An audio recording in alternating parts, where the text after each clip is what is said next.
Hello everyone, in this video I will be recapping the chapter 49 of the manhwa called Demonic Evolution. While Aang and Sidu Liu were walking, at first the warriors were surprised to see Aang, who possessed a quadruple finned core.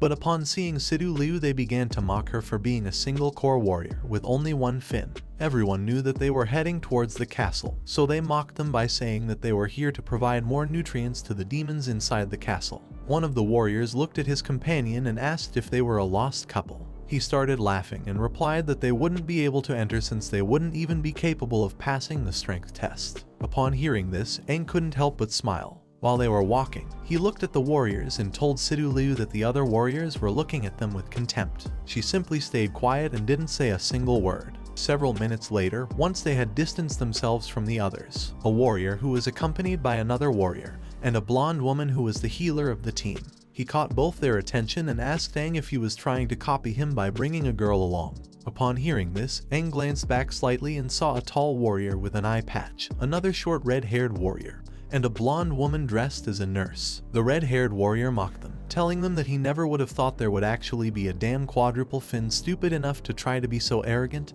and powerful. He stared into their eyes and told them that if a four-finned warrior was bringing along a one-finned warrior to fight inside the castle, their heads would roll before they even realized it. He also called Aang trash. Upon hearing this, both of them turned around and Sidu Liu started looking at them with disdain, while Aang simply smiled and asked her not to bother responding since they didn't need to worry about such a low-level provocation. Among the multitude of warriors, several warriors began to whisper among themselves. Many of them recognized the red-haired warrior as young Master Other from the Mir family in the city of Eula. They had never thought that he would also come to the castle to try and snatch the integration core. The warrior standing behind Other was a six-winged elite warrior who had been hired by his family. He was on the list of mercenaries and was extremely strong, and currently was working for the Mir family. According to the warriors who had seen him, this elite warrior had an integration core and had managed to find an elemental power that suited him well. With his protection, people thought Other would be in charge of obtaining the integration core this time.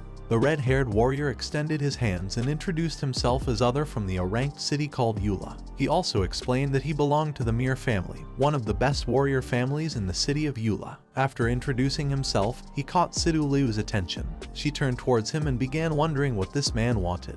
Other advised her to listen to his advice. He explained that this place was not a place for fun.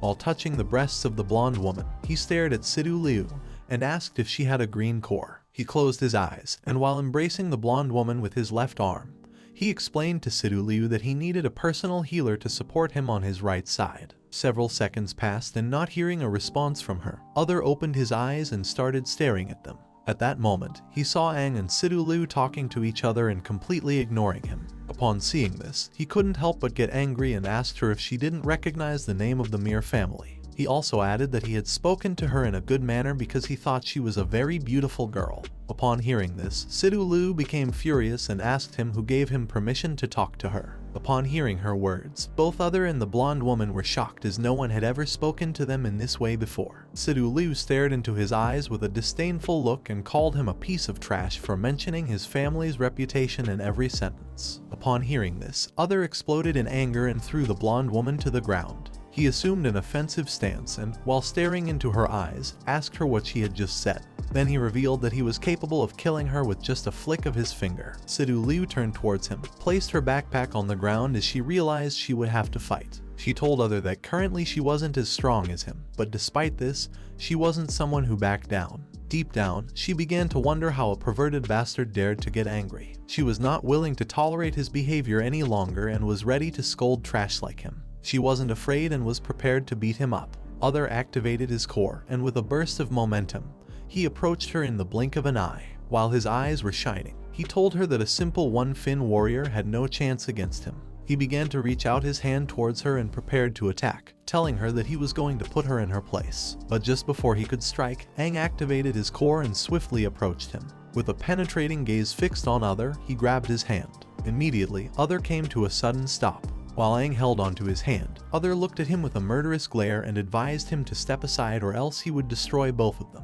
Aang addressed him as young Master Other of the Mir family and reminded him that he had been the first to provoke them, and also the one who had instigated this first fight. He revealed to him that if this came to light, then the reputation of the Mir family would be tarnished. He looked towards the castle entrance and explained to him that if he caused trouble here, then the guards would not let him enter the castle. Upon hearing this, Other's hand began to tremble. Then Aang stared into his eyes and with a smile advised him to think a little more before acting in this way. Instead of listening to him, Other became even more furious and started activating the core to attack him as well. Upon realizing this, Aang also activated his core and prepared to fight. But at that moment, someone approached him and addressed him as young Master Other. Upon hearing this voice, he began to feel immense pressure. This voice belonged to his elite guard, while his body emitted a sinister aura. He looked at him with a murderous gaze and explained that Aang was right because the warriors coming here were worthy warriors with considerable strength. And he also added that it wouldn't be well received if they ended up having a bad reputation at the moment they had arrived here. He grabbed him by the shoulder, slightly crouched down,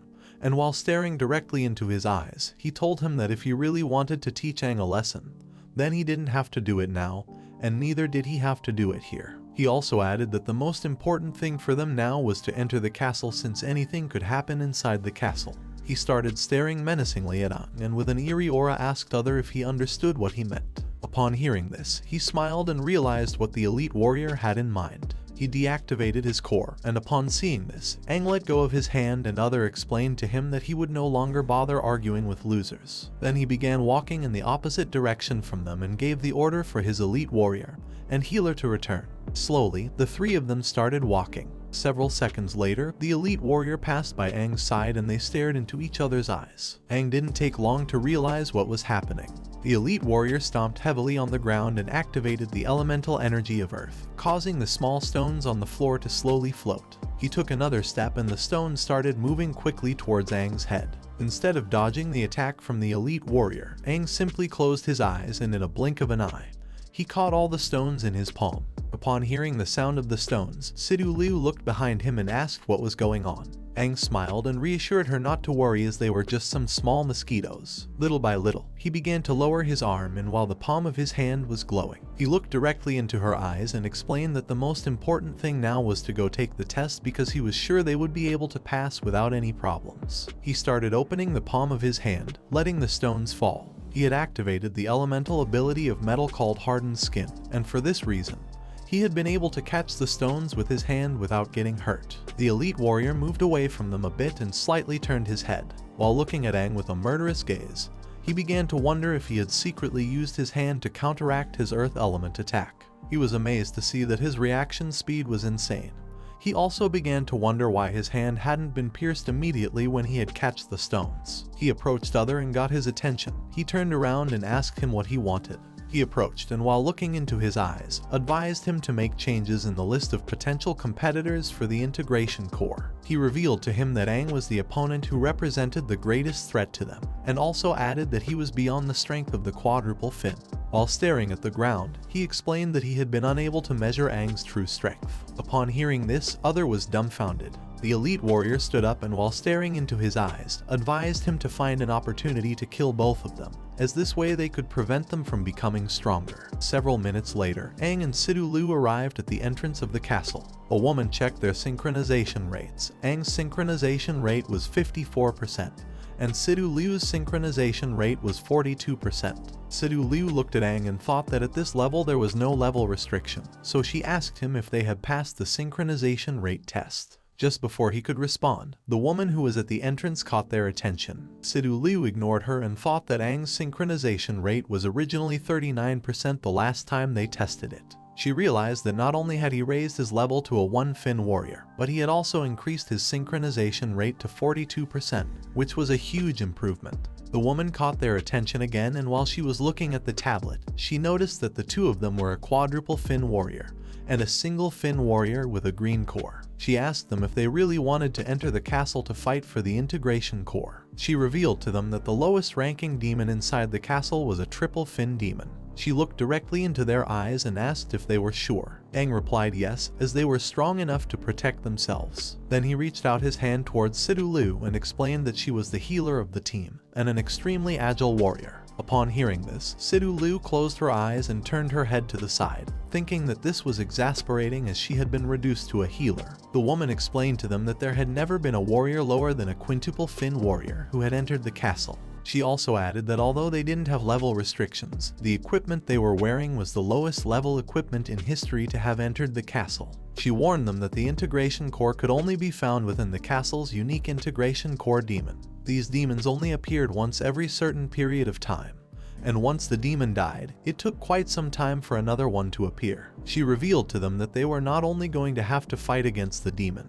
but they were also going to have to face many strong warrior contenders. She told them that just surviving was going to be a huge challenge for both of them, so she asked them again if they wanted to enter the castle. Aang looked at her eyes intently and replied yes, since their goal was not only to survive.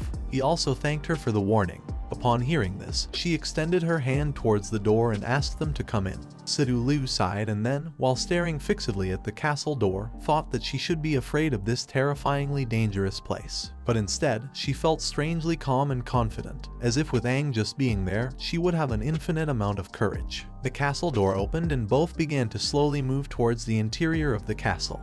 This is the end of the video. If you guys want to see the next part, then don't forget to subscribe and like the video.